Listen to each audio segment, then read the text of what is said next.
வணக்கம். இந்த ஒரு ஸ்பெஷலான ரொம்பவே உத்வேகம் தரக்கூடிய கதைக்கு உங்களை வரவேற்கிறேன். சரி, நம்ம நேரடியா விஷயத்துக்குள்ள போயிடலாம். நம்ம வாழ்க்கையில எல்லாருமே ஏதோ ஒரு வகையில ஏதோ ஒரு போராட்டத்தை சந்திச்சுட்டு தானே இருக்கோம், கரெக்டா? இன்னைக்கு ஒரு சாதாரண மனிதன் தன்னோட மிகப்பெரிய நிராகரிப்புகளை எப்படி வெற்றிக்கான படிக்கட்டுகளா மாத்தினாரு அப்படிங்கறத பத்தின ஒரு ஆழமான தொகுப்பு தான் நம்ம பார்க்க போறோம். கொஞ்சம் உண்மையா சொல்லுங்க. வாழ்க்கையில தோல்விய தாங்குற தைரியம் நிஜமாவே உங்களுக்கு இருக்கா? ஏன்னா எல்லாருக்கும் எப்படியாவது ஜெயிக்கணும்னு ஆசை இருக்கும். அது ரொம்ப சகஜம்தான். ஆனா அந்த வெற்றிக்கு முன்னாடி வரக்கூடிய பெரிய பெரிய தோல்விகளை தாங்குற தைரியம் அது ரொம்ப சிலருக்கு தான் இருக்கும். அந்த சில பேர்ல நீங்களும் ஒருத்தரா? இத பத்தி யோசிக்க தான் இந்த தொகுப்பும் உங்களுக்கு ரொம்ப உதவியா இருக்கும். பாகம் 1. எளிய ஆரம்பமும் பெரிய கனவுகளும். நம்ம கதையோட ஹீரோ அர்ஜுன். அவரு ரொம்ப ரொம்ப சாதாரண ஒரு குடும்பத்துல பிறந்தவர். அவரை சுத்தி எந்த பெரிய ஆடம்பரமும் கிடையாது.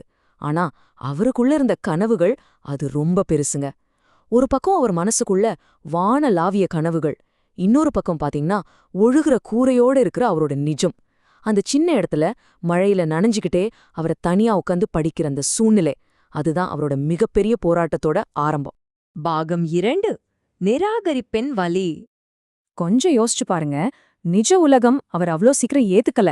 அவர் நெஞ்சில விழுந்த தொடர்ச்சியான அடிகளை பாருங்களேன். முதல்ல ரொம்ப ஆசையா ஒரு வேலைக்கு இன்டர்வியூ போறாரு. ஆனா அங்க ரிஜெக்ட் ஆகுறாரு. சரி பரவாயில்லன்னு அடுத்து இன்னொரு இடத்துக்கு போறாரு. அங்கேயும் அதே நிராகரிப்பு தான். இதுக்கே மனசு உடைஞ்சிடும் இல்லையா? இது போதாதுன்னு அவர் நிலைமைய பார்த்து அவரோட சொந்த நண்பர்களே சிரிக்க ஆரம்பிச்சாங்க. சொந்தக்காரங்க கூட இவனாலலாம் ஒன்னும் ஆகாது, இவன் வாழ்க்கை வீண்தான் அப்படின்னு கிண்டல் பண்ணாங்க. கொஞ்சம் நினைச்சு பாருங்க. சமூகத்தோட இந்த தொடர் நிராகரிப்புகள் ஒருத்தரோட மனசை எப்படி கொல்லும்னு உங்களால உணர முடியுதா? பாகம் 3.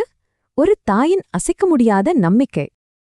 எல்லாரும் அவரை ஒதுக்கி வச்ச அந்த இருட்டான தருணத்துல என் பையன் ஒரு நாள் கண்டிப்பா ஜெயிப்பான் அப்படின்னு ஒரு குரல் ஒலிக்குது. அது அவரோட அம்மாவோட குரல். சொந்தக்காரங்க, நண்பர்கள், இந்த உலகம்னு எல்லாமே அவரை நிராகரிச்சப்ப அவரோட அம்மா மட்டும் எந்த எதிர்பார்ப்பும் இல்லாம அவருக்கு ஒரு பெரிய தூணா நின்னாங்க. அந்த ஒற்றை குரல், அந்த ஆழமான நம்பிக்கை, அதுதான் அவரை திருப்பி எழுந்து நிக்க வச்சுது. பாகம் 4. நள்ளிரவு போராட்டம். பகல்ல இந்த உலகம் அவரை என்னதான் கேலி செஞ்சாலும் பல ராத்திரிகள் அவர் தூங்கவே இல்ல. தன் லேப்டாப் முன்னாடி உக்காந்து அவ்ளோ உழைச்சாரு அர்ஜுன். சில நேரங்கள்ல அந்த இருட்டுல தனியா உக்காந்து சத்தமில்லாம அழுதுகிட்டே தான் வேலை செஞ்சாரு. ஒரு பக்கம் நம்ம எல்லாத்தையும் விட்டுடலாமா, இது நமக்கு செட் ஆகாது போல அப்படிங்கிற ஒரு கடுமையான சலனம் அவரை வாட்டுச்சு. ஆனா மறுபக்கம் அவர் மனசுல அந்த ஒற்றை வார்த்தை எதிரொலிச்சிட்டே இருந்துச்சு. என் பையன் ஜெயிப்பான். இந்த ரெண்டுக்கும் நடுவுல நடந்த அந்த நள்ளிரவு போராட்டம் தான் உண்மையிலே அவரோட எதிர்காலத்தையே செதுக்கிச்சுன்னு சொல்லலாம். பாகம் 5. இறுதி மந்திரம். அந்த தனிமையான 2 ராத்திரிகள்ல அவருக்குள்ள ஒரு மிகப்பெரிய தெளிவு பிறக்குது. ஜெயிச்சாலும் நான் தான், தோற்றாலும் நான் தான். இது வெறும் சாதாரண வார்த்தைகள் கிடையாதுங்க. தன்னோட விதிய முழுசா தான் கையில எடுத்துக்கிட்ட ஒருத்தனோட கர்ஜனை இது. இந்த ரெண்டுக்குமே நான் தான் முழு பொறுப்பு அப்படின்னு அவர் உணர்ந்த அந்த தருணம் இருக்கு பாத்தீங்களா? அதுதான் அவர் வாழ்க்கையில நடந்த மிகப்பெரிய திருப்புமுனை. வெற்றியோ தோல்வியோ ரெண்டுமே என்னோடதுதான் அப்படின்னு அவர் ஏத்துக்கிட்ட உடனே அவருக்குள்ள ஒரு அசாத்தியமான ஃபயர், ஒரு உந்து சக்தியே உருவாயிடுச்சு. அதனால நான் ஓடுறத நிறுத்த மாட்டேன் அப்படிங்கிற ஒரு உறுதியான முடிவுக்கு அவர் வந்துட்டாரு. இனி இந்த உலகத்துல எந்த ஒரு நிராகரிப்பும் அவரோட ஓட்டத்தை நிச்சயமா நிறுத்த முடியாது. பாகம் 6. மாற்றம். நேற்று அவரை பார்த்து சிரிச்ச, அவரை வேண்டாம்னு நிராகரிச்ச அதே உலகம் இன்னைக்கு அவரோட உழைப்புக்கான பலன் கிடைச்ச உடனே அவரை பார்த்து கைத்தட்டி பாராட்ட ஆரம்பிக்குது. இவனால எதுவும் ஆகாதுன்னு சொன்ன அதே ஆட்கள் இன்னைக்கு இவரை பார்த்து ஆச்சரியப்படுறாங்க. ஆனா அர்ஜுனுக்கு ரொம்ப நல்லாவே தெரியும், இந்த மாற்றம் சும்மா ஒரே ராத்திரியில நடந்துடல அப்படின்னு. அந்த நள்ளிரவுகள்ல அவர் சிந்திய கண்ணீருக்கு இன்னைக்கு அதிகாலை சூரிய உதயம் மாதிரி ஒரு பிரகாசமான பதில் கிடைச்சிருக்கு. பாகம் 7. வாழ்க்கையின் இறுதி பாடம்.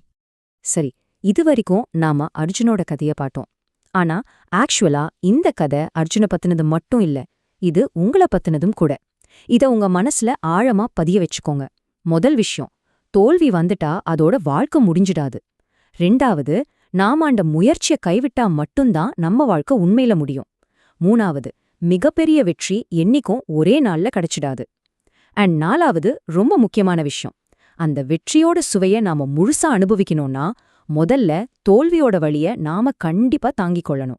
இந்த 4 விஷயங்கள் தான் அர்ஜுனை இவ்வளவு தூரம் கொண்டு வந்திருக்கு. ஒருவேளை இன்னைக்கு நீங்க பல இடங்கள்ல நிராகரிப்புகளை சந்திச்சிட்டு இருக்கலாம். ரொம்பவே சோர்ந்து போய் ஒரு மூலையில உட்கார்ந்திருக்கலாம். ஆனா இத மட்டும் தயவு செஞ்சு நினைவில் வச்சுக்கோங்க. இன்று நீ தோற்றிருக்கலாம், ஆனா நாளை உலகமே உன் வெற்றியை பார்க்கலாம்.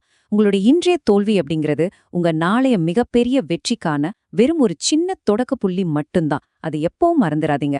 இறுதியா இந்த தொகுப்பை முடிக்கிறப்போ உங்ககிட்ட நான் ஒரு கேள்விய முன்வைக்க விரும்புறேன். ஜெயிக்கணும்னா முதல்ல தோல்விய தாங்க நீங்க தயாரா? இந்த கேள்விக்கான பதில வெளியே எங்கேயும் தேடாதீங்க, உங்களுக்குள்ளேயே தேடுங்க. தோல்வியை ஏத்துக்க தயாரா இருங்க, வெற்றி தானா உங்களை தேடி வரும். இது போல இன்னும் பல மனசு தொடுற உத்வேகம் தர்ற கதைகளுக்கு மூவ் ஃபார்வர்ட் தமிழ் சேனலுக்கு சப்ஸ்கிரைப் பண்ண மறக்காதீங்க. மீண்டும் ஒரு அருமையான தொகுப்போட உங்களை சந்திக்கிறேன். அது வரைக்கும் உங்க ஓட்டத்தை என்னைக்கும் நிறுத்தாதீங்க.